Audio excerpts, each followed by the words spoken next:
Halo pemirsa, kembali lagi bersama saya Katarina Amelia di Wanyus Bola. Ketua Umum PSSI Erick Thohir dengan tegas memprotes keputusan AFC dan FIFA yang menjadikan wasit asal Kuwait sebagai pengadil di laga kualifikasi ronde keempat.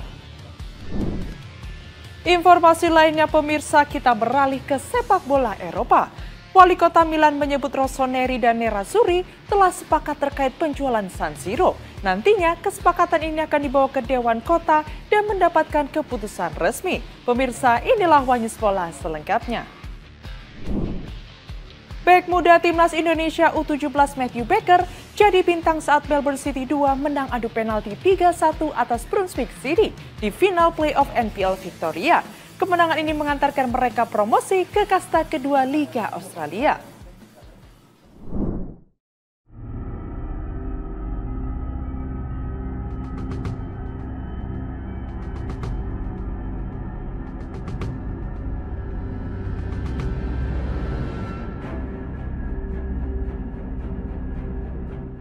Bek Timnas Indonesia U17 Matthew Baker mencatatkan pencapaian penting di awal karir profesionalnya.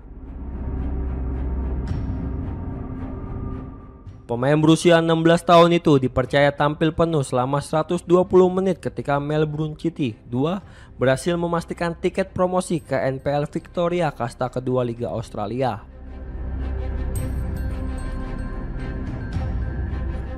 Partai final playoff yang berlangsung pada Minggu 14 September 2025 mempertemukan Melbourne City 2 dengan Brunswick City.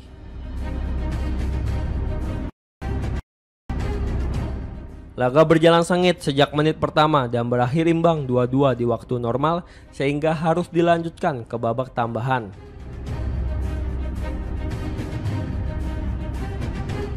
Di babak perpanjangan waktu, kedua tim tetap seimbang hingga akhirnya pertandingan ditentukan melalui adu penalti. Melbourne City 2 menunjukkan mental juara dengan menaklukkan Brunswick City lewat skor 3-1. Matthew Baker yang diplot sebagai bek kiri sejak awal laga tampil disiplin dalam menjaga lini pertahanan sekaligus beberapa kali membantu serangan dari sisi sayap. Meski baru menjalani musim perdana di level senior, Baker berhasil membuktikan kematangannya dan mampu menjawab kepercayaan pelatih dengan performa solid sepanjang laga. Musim 2025 menjadi tahun bersejarah bagi sang pemain.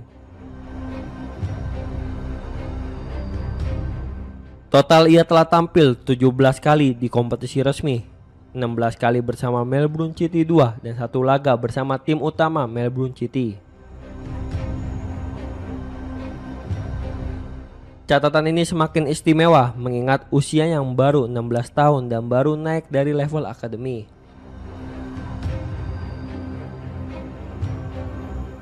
Saat ini, Timnas U17 Indonesia tengah menjalani pemusatan latihan di Bulgaria.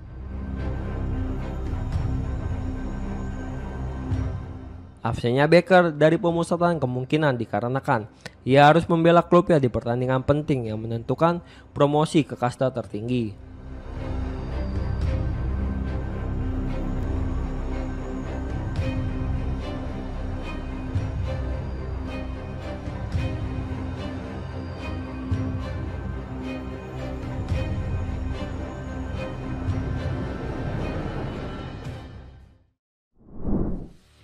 Jelang laga krusial kualifikasi Piala Dunia 2026 kontra Arab Saudi, Timnas Indonesia harus hadapi tantangan tambahan.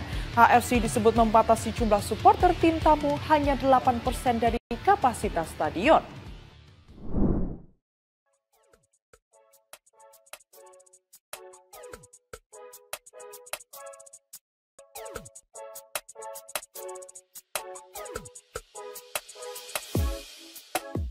Supporter Timnas Indonesia yang berencana memberi dukungan langsung di Arab Saudi pada laga Piala Dunia 2026 patut bersabar. Konfederasi Sepak Bola Asia atau AFC menetapkan aturan baru terkait distribusi tiket penonton.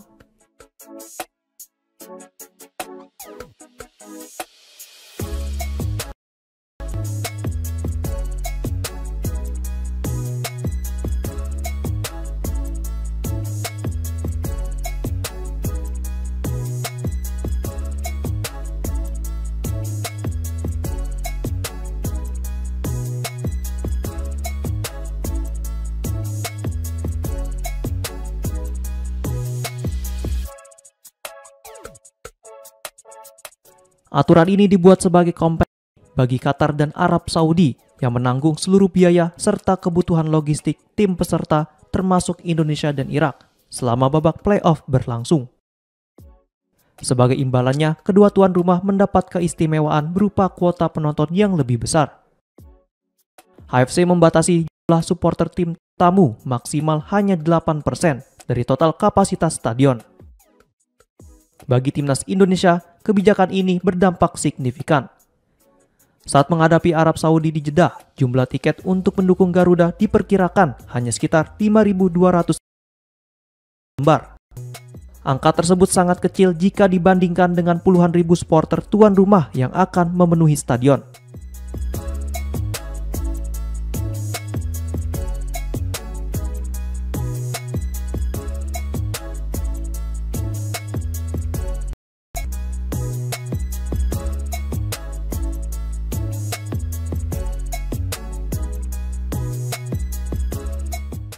Kondisi ini menambah tantangan bagi skuad asuhan Patrick Kluivert. Jay Izzes dan rekan-rekannya bukan hanya menghadapi tekanan di atas lapangan, tetapi juga atmosfer stadion yang berpotensi intimidatif akibat minimnya tribun. Sebagai catatan, hanya juara grup yang berhak lolos otomatis ke Piala Dunia 2026. Sementara runner-up masih harus berjuang melalui babak kelima dan menghadapi tim dari konfederasi lain.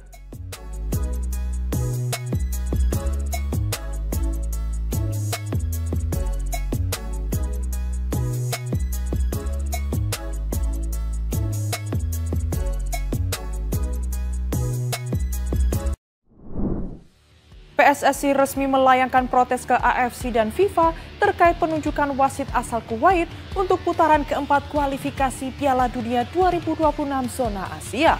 Erick Thohir menilai keputusan ini tidak adil mengingat Kuwait berada di kawasan yang sama dengan Arab Saudi dan Irak.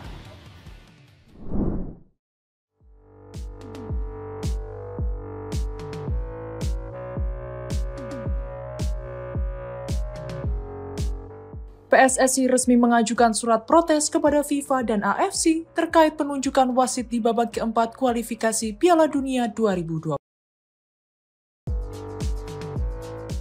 Hal ini disampaikan oleh Ketua Umum PSSI Erick Thohir dalam konferensi pers pada Selasa 16 September 2025. PSSI melayangkan keberatan karena AFC menunjuk wasit asal Kuwait yang pada dasarnya memiliki region dengan dua negara lawan Indonesia di grup B, yakni Irak dan Arab Saudi. PSSI berharap pengadil lapangan berasal dari zona yang lebih netral. Kondisi itu dikhawatirkan akan memengaruhi objektivitas jalannya pertandingan. Erick menegaskan penunjukan wasit asal Kuwait hanyalah salah satu bentuk ketidakadilan yang dialami timnas Indonesia. Sebelumnya, sejumlah keputusan AFC dan FIFA juga menimbulkan kontroversi. Mulai dari perubahan lokasi pertandingan yang semula di tempat netral hingga jadwal yang dinilai terlalu padat, terutama jarak antara laga pertama dan kedua di grup B yang begitu singkat.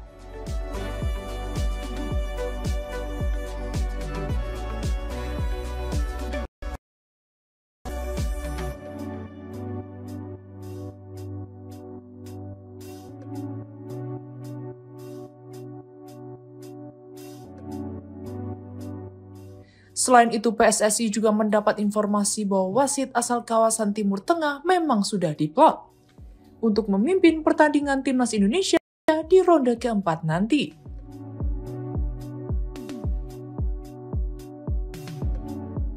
Karena itu, PSSI langsung melayangkan protes keras kepada AFC dan FIFA.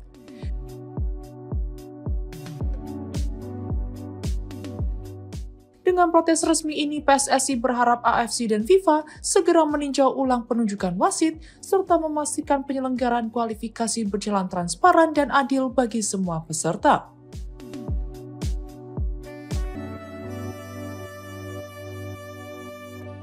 Diketahui timnas Indonesia senior menjadi satu-satunya tim yang tidak berasal dari Timur Tengah di putaran 4 ini.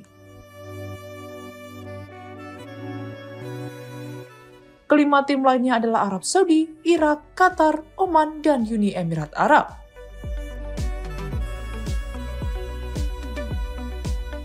Skuad Garuda terlebih dulu akan menghadapi tuan rumah Arab Saudi pada 8 Oktober dan selang 3 hari kemudian bertemu Irak.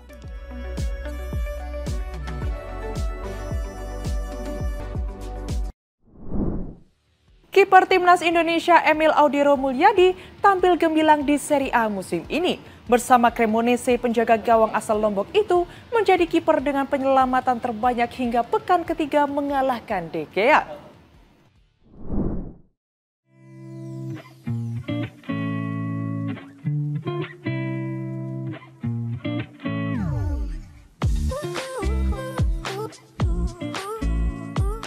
Kiper Timnas Indonesia Emil Audero Mulyadi tampil impresif bersama Serie A 2025-2026. Hingga pekan ketiga ia tercatat sebagai penjaga gawang dengan jumlah penyelamatan terbanyak di liga.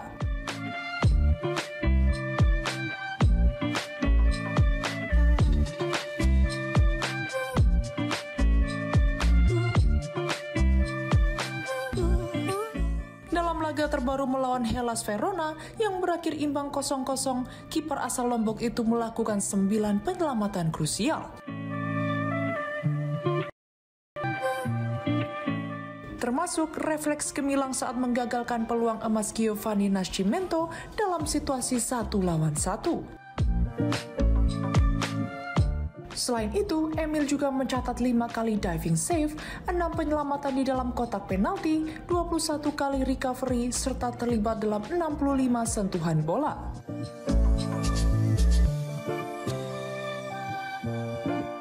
Secara keseluruhan ia sudah menorehkan 17 penyelamatan dalam 3 pertandingan. Catatan tersebut menempatkan Emil di puncak daftar kiper dengan save terbanyak. Unggul atas David De Gea yang berseragam Fiorentina dengan 13 penyelamatan, serta Franco Israel dari Torino dengan 12 penyelamatan. Sementara itu laga kontra Verona juga menjadi Emil karena berhasil mencatat clean sheet pertama musim ini.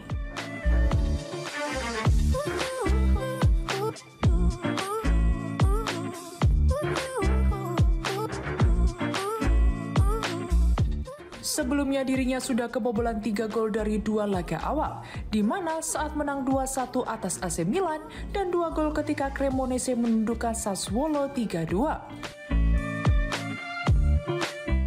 Kemudian Emil Audero dijadwalkan kembali saat menghadapi Parma pada Minggu 21 September 2025. Wali Kota Milan Giuseppe Sala mengonfirmasi telah ada kesepakatan antara AC Milan dan Inter terkait penjualan San Siro.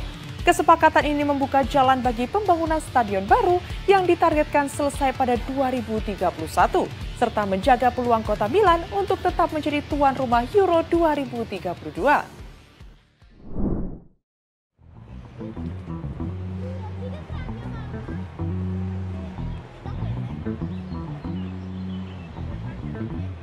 Wali Kota Milan, Giuseppe Sala, mengonfirmasi adanya kesepakatan dengan AC Milan dan Inter Kairo.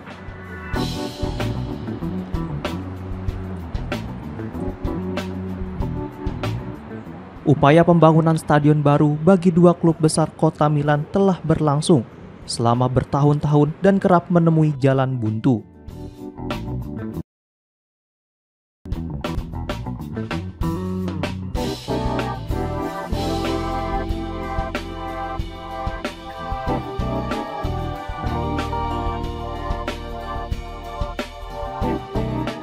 Bahkan sempat muncul wacana agar Milan dan Inter membangun stadion di luar wilayah kota demi menghindari kerumitan birokrasi.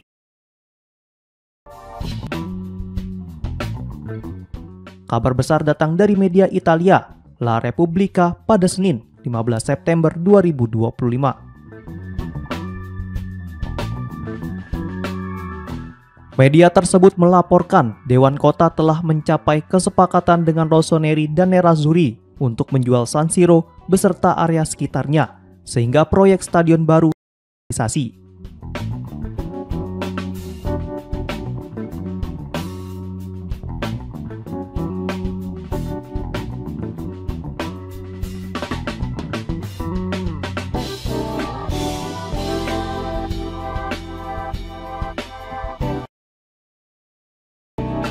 Salah pun menegaskan bahwa langkah berikutnya adalah membawa hasil kesepakatan itu ke Dewan Kota untuk mendapatkan keputusan resmi.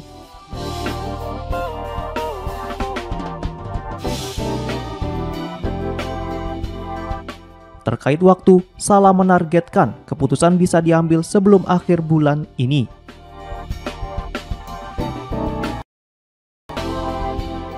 Dirinya menegaskan stadion baru harus rampung pada 2031.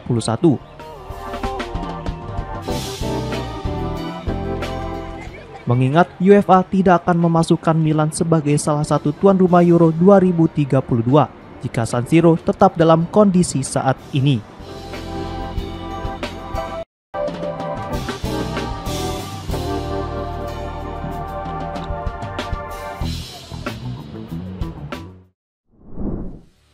Juventus dan Borussia Dortmund tampilkan laga dramatis di Allianz Stadium pada Rabu 17 September 2025. Sempat tertinggal 2 gol, si Nyonya Tua menunjukkan mental baja dengan melakukan comeback sensasional di masa injury time.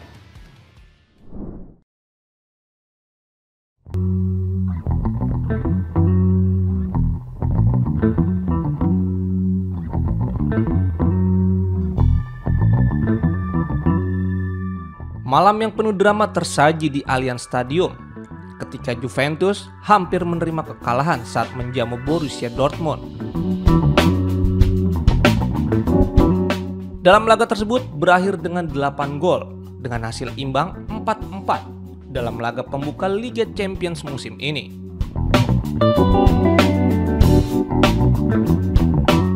Meski sempat tertinggal 2 gol jelang akhir laga, semangat grinta khas Italia ditunjukkan oleh para pemain Juventus.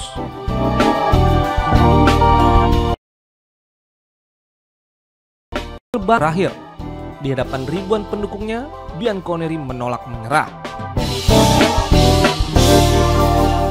Babak pertama berlangsung ketat dan tanpa gol, namun semuanya berubah drastis saat memasuki babak kedua. Dortmund membuka dulu lewat gol jarak jauh Karim Adeyemi, sebelum Kenan Yildiz membalasnya lewat sepakan melengkung indah.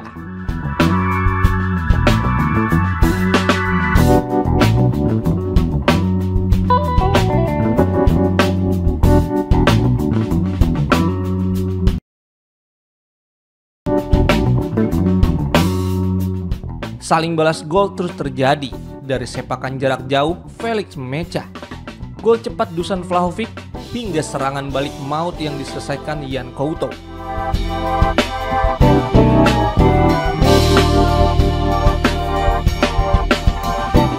Situasi makin berat bagi Juventus setelah penalti Rami Bensebaini membawa Dortmund unggul 4-2 di menit ke-86. Namun, ketika harapan tampak sirna, Juventus justru menunjukkan wajah aslinya sebagai tim besar.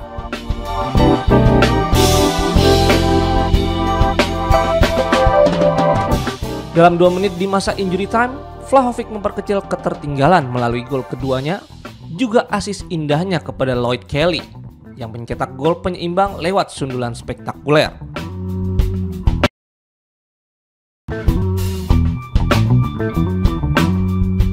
Gol tersebut menggetarkan jala Dortmund di menit-menit terakhir.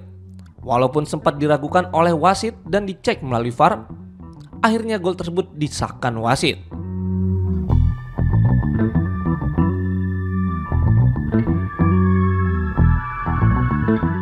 Pertandingan pun berakhir dengan skor imbang 4-4. Dengan hasil ini, membuat kedua tim harus puas berbagi 1 poin pada laga perdana mereka di fase grup Liga Champions musim ini.